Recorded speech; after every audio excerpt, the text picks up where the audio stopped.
YouTube's on. Stand by.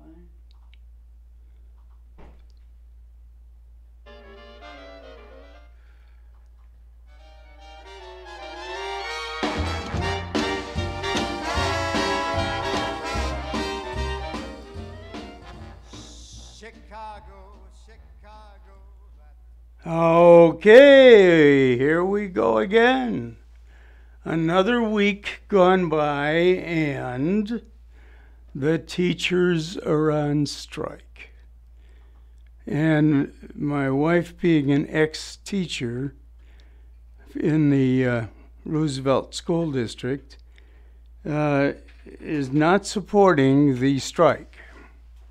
And that's probably makes a lot of sense, because what she's seeing in all of the figures that have come out is a bunch of contradictions, and you can't believe what the union is saying, and all of these supposedly teachers, what they're saying seems to be without merit and without anything to go along with it. So just give you some random thoughts on Red for Ed, as it came from the American Post-Gazette. And so two uncertified teachers, both millennials, that is snowflakes, and radical socialists, are leading the Red for Ed movement.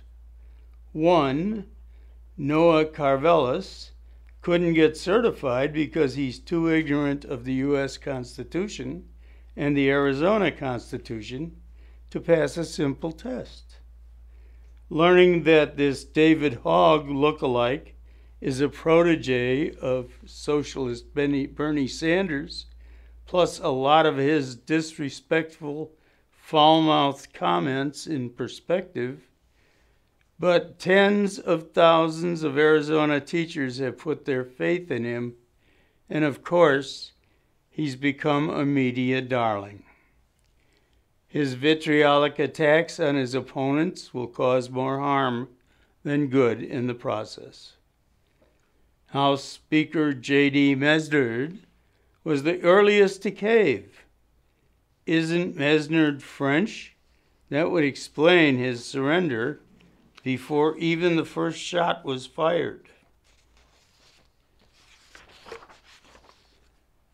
Governor Doug Ducey was too quick to acquiesce.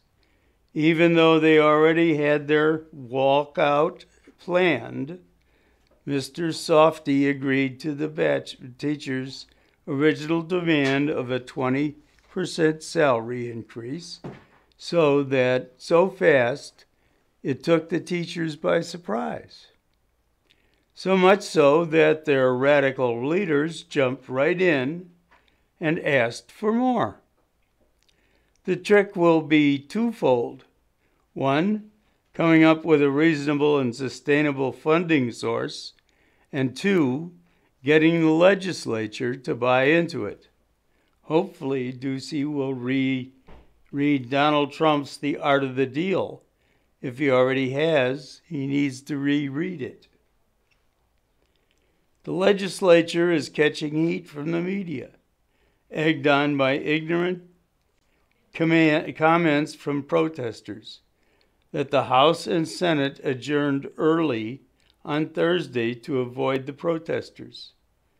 Except for Sine Die, the legislature always adjourns on Thursdays, takes Friday off, and returns on Monday.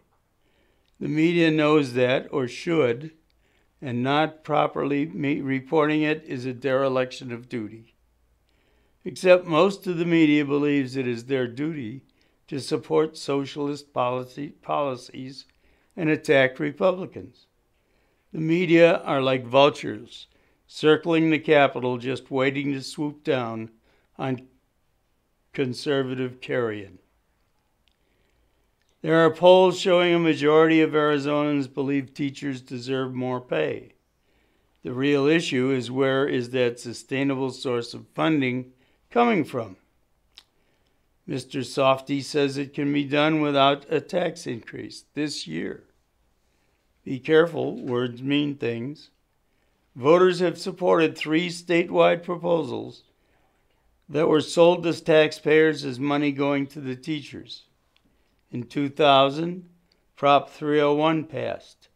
It was promoted as money going directly to the teachers. The details of 301 were different. Maybe half, went to teachers, and in some school districts, there were reports that no money went to teachers. In 2010, voters approved Governor Jan Brewer's 2-year 1-cent sales tax increase. Part of the sales pitch, this will help the schools. And in 2016, Prop 123, the Arizona Education Finance Amendment, passed, rating the state's general fund and the state land trust fund to allocate an additional $3.5 billion over 10 years to schools, in addition to the $4.5 billion annually appropriated to the schools. Many billions of dollars more have been sent to the local school boards around the state. The real question before us is, what have the local school boards done with all the money? Before they are given even more money to distribute to their already overpaid administrators, there needs to be an accounting. Red for Ed doesn't address that concern because the local school boards and district administrators are controlled by the small but boisterous and influential teachers' unions. They only want to blame the governor and the legislature instead of the real culprits, local school boards. So when it comes right down to it, the education system in Arizona is really messed up. And there's a lot of overpayment and so on to administrators, to superintendents. There's way too many school districts with all kinds of administration hierarchy, and it's just unbelievable how bad it can be. So we need to do a lot of reform before we start giving in to the teachers' unions. This is, by the way, a right-to-work state. That means the unions should really have nothing to say and shouldn't even be listened to because they are not certified. So anyway,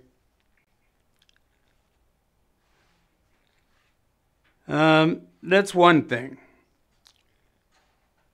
So keep that in mind when you are listening to whatever the media is telling you about the strike and so on and so forth. Because they certainly don't know what they're talking about, or they're doing it deliberately. So, just keep that in mind as you're going along here. So, now, each time I learn of a new instance of idiocy by the progressive left, I am reminded of a line from a poem by Rudyard Kipling. If you can keep your head while all about you are losing theirs and blaming it on you. The poem ends, and which is more, you'll be a man, my son. Now, each new day brings us more idiocy and depravity. It seems from the people who pride themselves on bringing chaos to our world. They seek to loose us from our moorings for some unspecified future the utopian nirvana, or so they claim. Why, a sane and sensible person might ask, would they seek to tear apart our social fabric, deprive us of our traditions, our culture, and everything we hold dear or secret in our lives? The answer, they wish to erase the past in order to create the future they envision. Their future, if it is given a color description, would be gray. There would be no extremes of color, no bright colors, nor any black, merely gray. Gray is a color of dullness, which is what their future portends. All men and women, if they will still allow a distinction of the sexes, will think the same. There will be no disagreements, of course, for we will be united in one goal, which is to live our lives in service of the one state, never questioning, always obedient. They preach diversity, but practice sameness. There will be no joy in their utopia, only a boring sameness. You will not be allowed to fail, but neither will you be allowed to succeed. Only the chosen few who will guide us in this utopian nirvana will live in any type of luxury. For the burdens of leadership will require some recompense, of course, while the rest of us live in simple, tiny spaces, all much the same, little houses made of ticky-tacky. They believe in the equality of outcome, not the equality of opportunity. So everything will slide down to the lowest common denominator. There will be no losers, therefore there will be no winners. We learn from our mistakes, hence there will be no mistakes nor any learning. A dullness of mind and body will descend upon this utopian nirvana. Still, it will be determined to be better than having pain and suffering, though joy and beauty often come from moments of pain and suffering. And what of the children? Will they ever see joy, or are they fated to merely endure the dullness of utopia? All about me, they are losing their minds and blaming it on me. Still, I stand firm for a life of freedom, beauty, success of failure, whichever I encounter, and the ability to suffer and still see beauty and richness. I wish for no utopia. So if you really want utopia, you know what you're going to see. No joy, no winning, no feeling of accomplishment, and you'll be subservient to the wishes and desires of your leaders. And they will, of course, because they are the leaders, enjoy all the benefits that you have given up to support them. So I give you a choice, folks. We have elected a president who wants to make America great again. And believe me, after 8 years of Obama, and in fact, the retaining of the Democrats in Congress, we need every bit of support for our president these days. See you on the next segment. and I'll be talking about the investigated train wreck. Chicago, I will show you around. I love it. Bet your bottom dollar you lose the blues in Chicago. Later on, Chicago. I'm trying to keep our little kids from realizing that Mommy and Daddy haven't eaten in a while. Roger, from California. I'm grateful we could afford our son's surgery. I'm nervous that now we can't really afford food. Daniel from California. Choosing whether to pay the rent or pay to fix the car to get to work doesn't leave us with much at all. Now we can't even pay for meals. Donna from Louisiana. The storm just hit, and we went from donating to the food bank to needing it. Keisha from South Carolina. I've been skipping meals so my 2 kids can eat, but filling up on water doesn't really work. Hunger is a story we can end. End it at feedingamerica.org. Brought to you by Feeding America and the Ad Council. People are always talking about the stock market, always looking to invest in a good opportunity, something with the potential to grow. So what if you could invest in the future of kids, like a stock? Not the kind of stock that's about taking money, but a stock for social change. A whole new kind of investment called Better Futures from UNCF. Your investment can help students go to college, which ends up making the future better for everybody. Visit uncf.org/invest. A mind is a terrible thing to waste, but a wonderful thing to invest in. A message from UNCF and the Ad Council. Today we decided to walk to school. The light counted. 15, 14... 31? I mean, 13? We took a left on Carroll Street. Danny's smart, but he gets distracted. I realized he forgot his homework.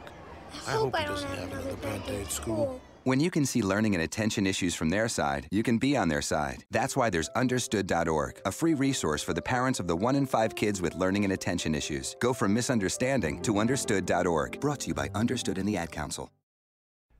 And it's a beautiful day here at the Search Engine and Digital Marketing Race in beautiful Tempe, Arizona.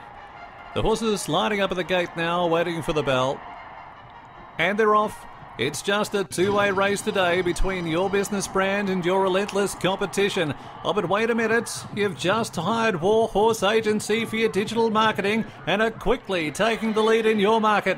Well, hang on to your seat, though. Your competition started their own Google AdWords pay-per-click campaign and are trying to catch up to you now. Good for you, though. They have no idea what they're doing. But don't worry yet. Your digital marketing jockey at Warhorse Agency tirelessly regains the lead with a great viral Facebook ad as well as your own Google SEO and pay-per-click campaign ran by a Warhorse, true leading generating professional. Holy smokes, your business just got a major lead. You're on the first page of Google now, and as they approach the finish line, your business wins. Thanks, Warhorse Agency, for another smashing victory. Contact us today for your free digital marketing evaluation. Visit us at www.gowarhorse.com today. Do things they don't do on Broadway. They have the time of their life.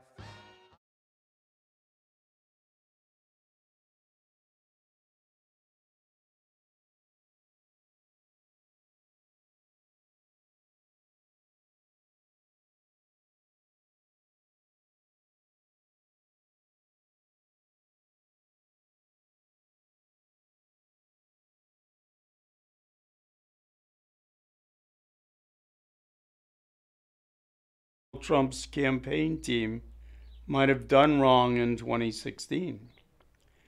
The oncoming train is slower, but also larger. It involves congressional investigations, Department of Justice referrals, and Inspector General's reports, mostly focused on improper, illegal FBI and DOJ behavior during the 2016 election. Why are the two now about to collide? By charging former National Security Advisor Michael Flynn for lying to the FBI, Mueller emphasized that even the appearance of false testimony is felonious behavior. If that is so, then the DOJ will probably have to charge former Deputy FBI Director Andrew McCabe with perjury or related offenses.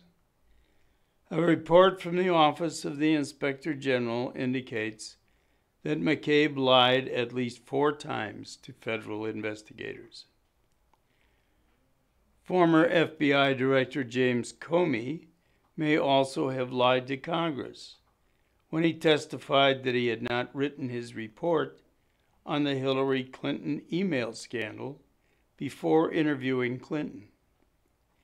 Former Director of National Intelligence James Clapper and former CIA Director John Brennan lied under oath to Congress on matters related to surveillance.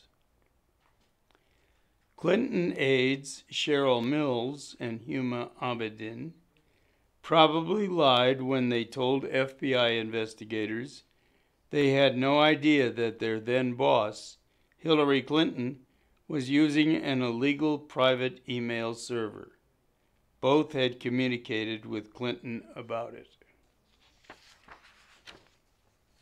Mueller is said to be investigating whether Trump obstructed justice by requesting that Comey go easy on Flynn. If so, then the DOJ will have to look at Comey himself and DOJ officials who obstructed a federal court. On at least 4 occasions, they were not honest about the deeply flawed Christopher Steele dossier being the source of information used in applications to the Foreign Intelligence Surveillance Court. Comey also has said that he predicated the nature of the Clinton email investigation on his assumptions about her chances of winning the presidency, another investigatory abuse. The Mueller team is reportedly still looking into the possibility of election cycle collusion with Russia by Trump officials. That track will require Mueller's DOJ counterparts to look carefully at the Clinton campaign, which paid opposition researcher Steele, a British subject, for dirt on Trump that was produced through collusion with Russian sources.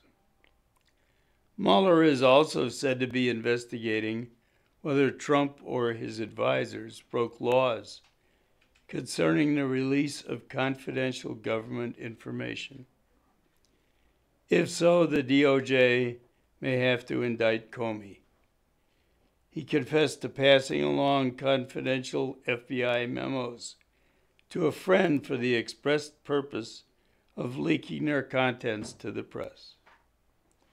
High-ranking Obama administration officials may also be subject to indictments, given that they may have requested the unmasking of American citizens whose communications were intercepted during the surveillance of foreign parties and then leaked the names of those citizens to the press.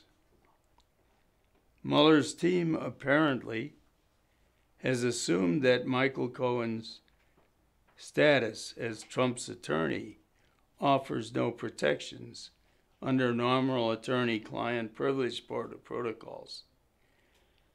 If that is true, the DOJ will have to investigate why the FBI allowed Clinton aide Cheryl Mills to pose as Clinton's attorney and thereby be shielded from providing testimony on what she knew about the email scandal involving her client. Investigators have swarmed Cohen's office and residence, supposedly in fear that he might destroy pertinent records. The FBI should probably then reopen the investigation into the Clinton email scandal, given that Clinton destroyed more than 30,000 emails, as well as computer hard drives that had been requested by federal investigators. What is going on? Mueller has searched far and wide for wrongdoing, but so far has found little. Meanwhile, there is plenty of other wrongdoing already found, but no one seems to be looking at it. Flynn, Cohen, and other Trump aides are considered small enough fry to go after. Clinton, Comey, McCabe, and others seem big enough fry to leave alone. No one thought Hillary Clinton would blow the election. Top Obama officials at the FBI, DOJ, intelligence agencies, and National Security Council believed in 2015 and 2016 that they could ignore laws with impunity because a protective Clinton administration would soon be in power. Politics have infected these investigations. Trump was seen as a threat to the status quo, and FBI and DOJ lawmakers were seen as custodians of it. The more Mueller searches for hypothetical lawbreaking, the more he is inadvertently underscoring that actual lawmakers must be subject to the same standard of justice. Ironically, Mueller's investigation has reminded America that it is past time to call Comey, McCabe, and a host of Obama-era DOJ and FBI officials to account. For over a year, we have had two standards of legality when there can only be one. A reckoning is near. And it will be about time that it happens. The deep state, the Democrat Party, and all of its sympathizers in government have taken advantage of the American people for too long. And it's time that we stood up and prosecuted them for their lack of due diligence in taking care of seeing to business so that the guilty parties could get away with murder, so to speak.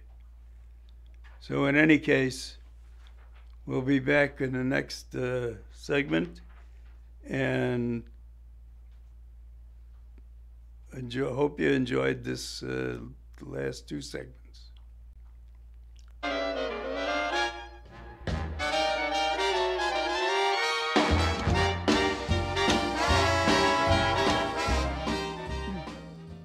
Laid off and trying to keep our little kids from realizing that Mommy and Daddy haven't eaten in a while. Roger, from California. I'm grateful we could afford our son's surgery. I'm nervous that now we can't really afford food. Daniel from California. Choosing whether to pay the rent or pay to fix the car to get to work doesn't leave us with much at all. Now we can't even pay for meals. Donna from Louisiana. The storm just hit, and we went from donating to the food bank to needing it. Keisha from South Carolina. I've been skipping meals so my two kids can eat, but filling up on water doesn't really work. Hunger is a story we can end. End it at feedingamerica.org. Brought to you by Feeding America and the Ad Council. People are always talking about the stock market, always looking to invest in a good opportunity, something with the potential to grow. So what if you could invest in the future of kids, like a stock? Not the kind of stock that's about taking money, but a stock for social change. a whole new kind of investment called Better Futures from UNCF. Your investment can help students go to college, which ends up making the future better for everybody. Visit uncf.org/invest. A mind is a terrible thing to waste, but a wonderful thing to invest in. A message from UNCF and the Ad Council. Today we decided to walk to school. The light counted. 15, 14, 41, 31, I mean 13. We took a left on Carroll Raccoon Street. Danny's smart, but he gets distracted. I Realized he forgot his homework. I hope he I doesn't don't have have another another bad day at school. When you can see learning and attention issues from their side, you can be on their side. That's why there's Understood.org, a free resource for the parents of the 1 in 5 kids with learning and attention issues. Go from misunderstanding to Understood.org. Brought to you by Understood and the Ad Council. And it's a beautiful day here at the search engine and digital marketing race in beautiful Tempe, Arizona. The horses lining up at the gate now, waiting for the bell. And they're off. It's just a two-way race today between your business brand and your relentless competition. Oh, but wait a minute. You've just hired Warhorse Agency for your digital marketing and are quickly taking the lead in your market. Well, hang on to your seat, though. Your competition started their own Google AdWords pay-per-click campaign and are trying to catch up to you now. Good for you, though. They have no idea what they're doing. But don't worry yet. Your digital marketing jockey at Warhorse Agency tirelessly regains the lead with a great viral Facebook ad as well as your own Google SEO and pay-per-click campaign ran by a Warhorse, true leading generating professional. Holy smokes, your business just got a major lead. You're on the first page of Google now, and as they approach the finish line, your business wins. Thanks, Warhorse Agency, for another smashing victory. Contact us today for your free digital marketing evaluation. Visit us at www.gowarhorse.com today. Chicago, Chicago, I will show you around. I love it. Bet your bottom dollar you lose the blue. Okay, we're back. And it's amazing that the left has done as much damage to this country as they have over the past 50, 100 years. It started really with Woodrow Wilson and the Federal Reserve, which is neither a federal agency or a reserve bank. It's a private bank owned primarily by the Rothschilds, and they are using it to gain control of all of the wealth in the world. Now, if you notice, there's very little use of cash these days.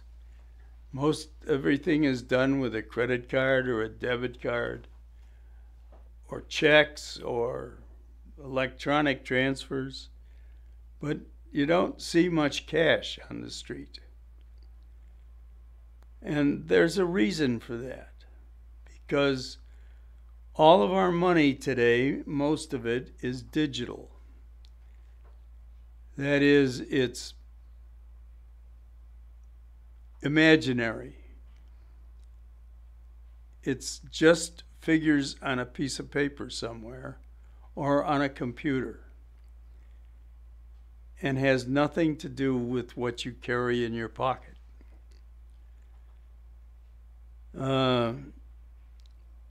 And that's so it makes it so easy to control. Now, was it Greece where the government wanted to bail out the some of the government, so they did what they called a bail-in, and they took the excess dollars out of all of the bank accounts. Anything over $100,000 was just taken by the government and stolen from whoever it was. their citizens, the companies, their whatever. And it was an absolute, just plain theft. But that's socialism in operation. Take a country like Venezuela, one of the richest countries because of its oil reserves in South America, in fact, in the world. Yet you can't buy toilet paper, a necessity in this day and age. You can't buy food. The people were out killing the animals in zoos so they would have something to eat. But this was another one of those utopian paradises. And Chavez, the guy who was running the place up until this Maduro took over, had a hidden bank account with over $2 billion in it. And he was the president of the company, of the country. But people were starving on the streets. They started out to give everybody a minimum wage, a living wage, so to speak, in the country. But then they ran out of money because nobody wanted to work anymore. They didn't have any reason to. There was no reason to go to work and do something because you got paid anyway. So it didn't really matter whether you did anything or not. And so the oil wells went to pot, and everything else went to pot, and the economy went to hell. But the big shots, they took all the money that they could find and lined their pockets with it. Not that it did them much good, because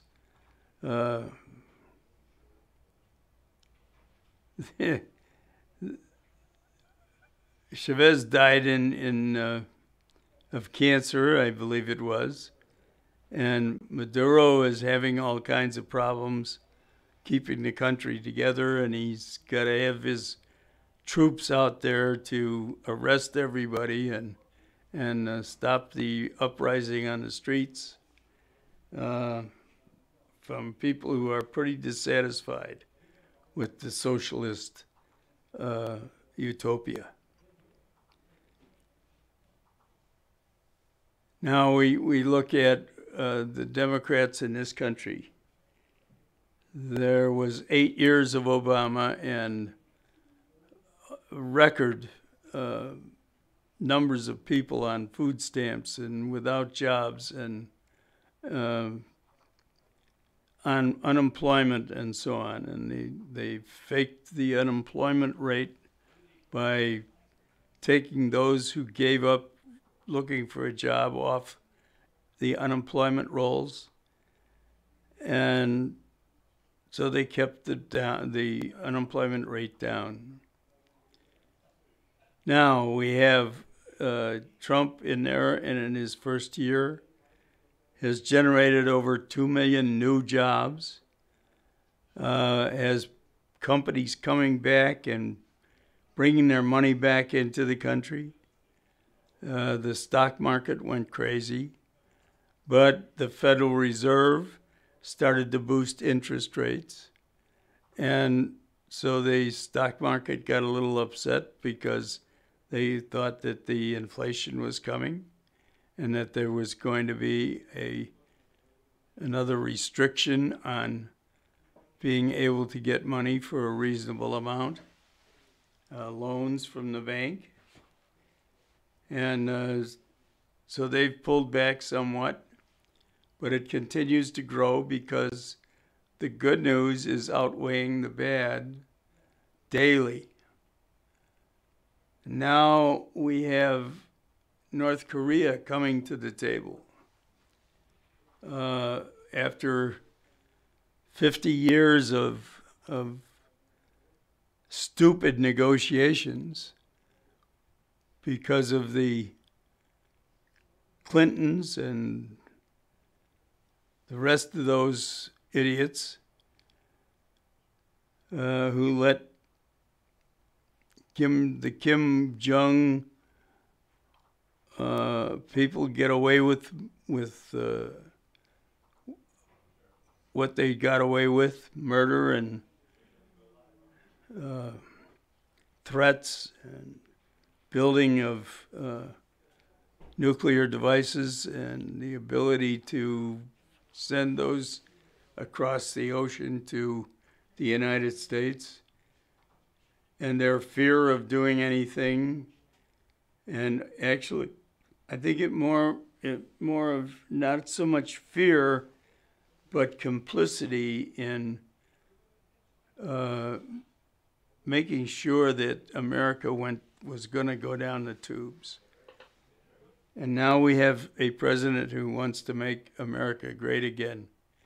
And people have recognized that. And this is why things are getting so much better. And it's really kind of funny that Nancy Pelosi would say that the bonuses and the tax cuts were crumbs compared to what the wealthy were going to get. Like, who cares as long as the wealthy start rebuilding the country, and they're the ones with the money to make the investments, to make the companies come back, to make things happen in the country. You can't keep taking money away from those who earn it just to support those who don't do anything for it. And it's a shame that so many people today rely on the government as opposed to their relying on themselves. So we'll be back in the next segment and enjoy it the way we love it. Chicago, I will show you around. I love it.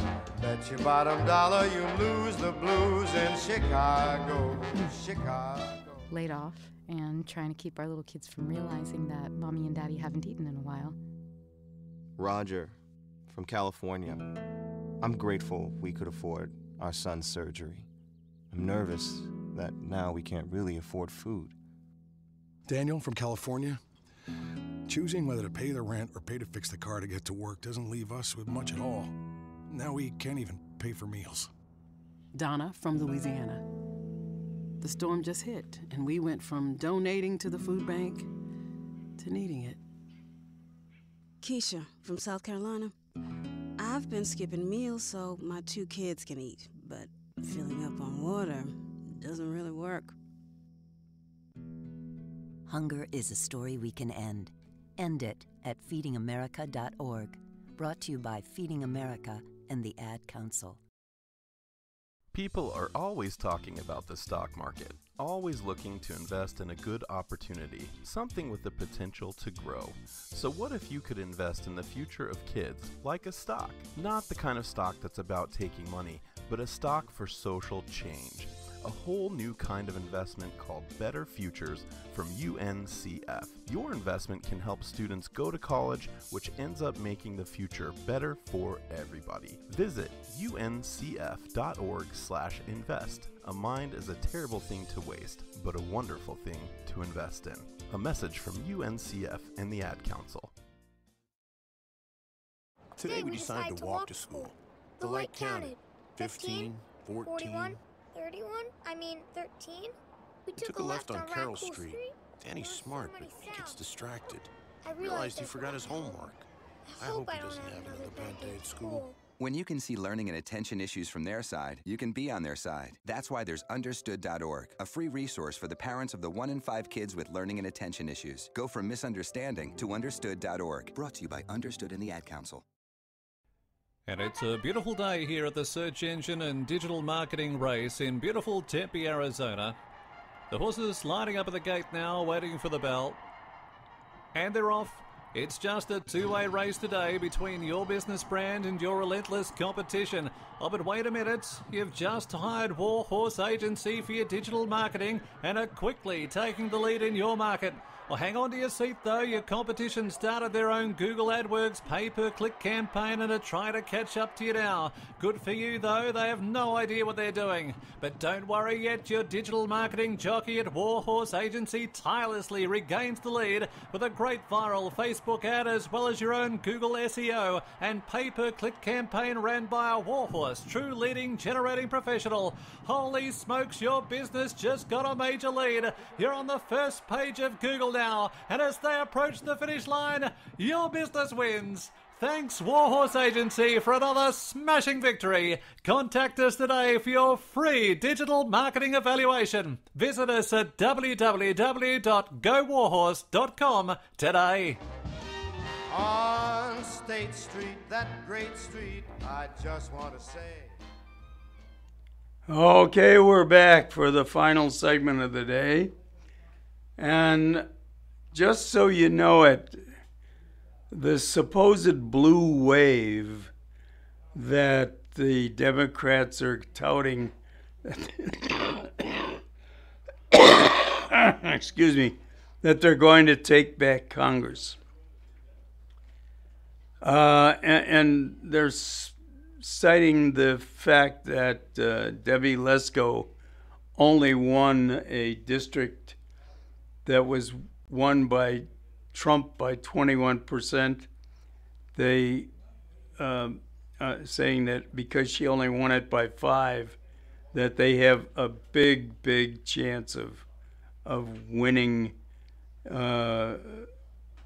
Congress back in 2016 or 2018.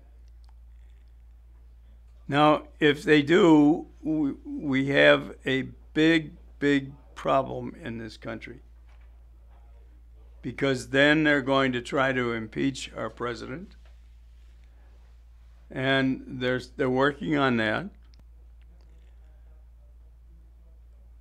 And the prosperity that he has brought is going to come to an end. And if you think it was bad under Obama, it's going to be 10 times worse with a Democratic Congress. Because at that point, they will understand that they do not have to do anything to go along with the Republicans' desire to rebuild the country. And they can pursue their aim of destroying America as it stands. So, folks, you better get involved. You better keep your eyes and ears open and watch out for whatever's going on. And whatever a Democrat says, don't believe it, because it's not true. They're not going to help you or help the country in any way, shape, or form. Now, there's a lot of Republicans out there who are part of the establishment, and we have to get rid of those people too, because the rhinos have to go. They think that voting with the Democrats is enriching their pockets, because the lobbyists who are engaged in a lot of questionable activity are filling their pockets with illicit gains, and they figure they can retire like Jeffy Flake and then run for president, and he'll be elected because he was a good liar to get elected as a senator, and now we have to believe him to get him elected as president in 2020. So I would suggest that we keep your eyes and ears open and don't listen to the Democrats, don't listen to the Rhino Republicans, and remember the Never Trumpers are just as much a problem in this country as are the Democrats. And it's time that we, the people, stood up and took our government back and took our country back from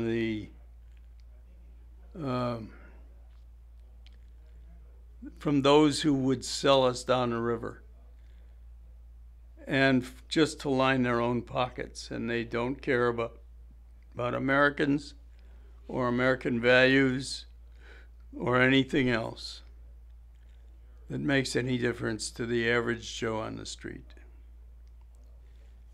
So keep it up, keep your eyes and ears open, get off the couch, get involved, stay active, join the Americans for Prosperity, join the American majority. If you're young enough, support Turning Point USA and get involved so that you know what's going on in your school district. And remember that most of what the kids are learning today is a writing of the history of the country, and it's a indoctrination into the social justice warrior mindset. And there is no such thing really as a social justice warrior. Not one that should be active in the United States. Because these people are only interested in stopping free speech, stopping the First Amendment, getting rid of the Second Amendment, and keeping Americans in some kind of form of slavery, whether it's economic or dependent on government or whatever it might be.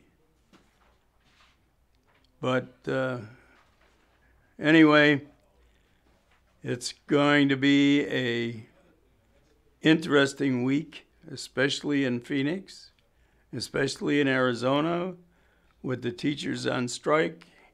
And we'll see what Governor Ducey can come up with and this legislature can come up with.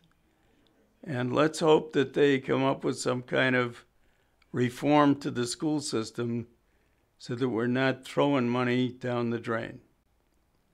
So I'll see you next week with a further report. Enjoy. And next up is Chips and Salsa. So, with your host, George Ortiz and Alice Lara.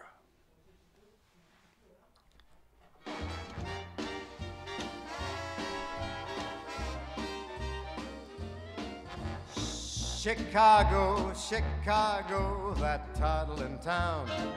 And trying to keep our little kids from realizing that Mommy and Daddy haven't eaten in a while. Roger from California. I'm grateful we could afford. Roger. Olivia from Washington.